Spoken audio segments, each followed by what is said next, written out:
"Bye, Imogen. We'll be back in the morning," my mom, dad, and 2 of my siblings said to my younger sister and I as they walked out the door. The door slammed shut, and it was about 6 o'clock in the afternoon. My family were leaving to go to my cousin's parents' house. I didn't want to go, nor did my little sister, who was 6 at the time, and I was 11. My family would be there overnight. About half an hour passed and it was time for dinner, so we decided to order pizza. But my phone was flat, so I had to walk with my little sister.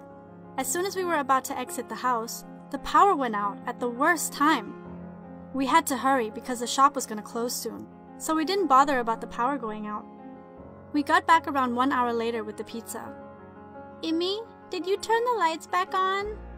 "No, I swear I didn't, Emily," I replied, feeling cold and strange, even though it was the middle of summer. Around 8 o'clock, my phone was fully charged, so I took the plug out. Suddenly, my sister came running and screaming down the hallway in my house. "Help! Help! Something scratched me!" There were blood puddles from where she was running and bleeding. I took her to the bathroom and cleaned the wound and bandaged it all up.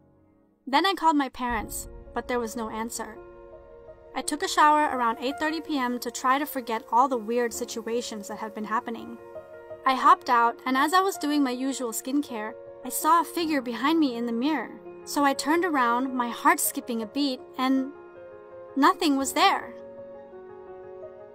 I watched some Netflix with my little sister. She drifted off to sleep peacefully, as though nothing had happened to her.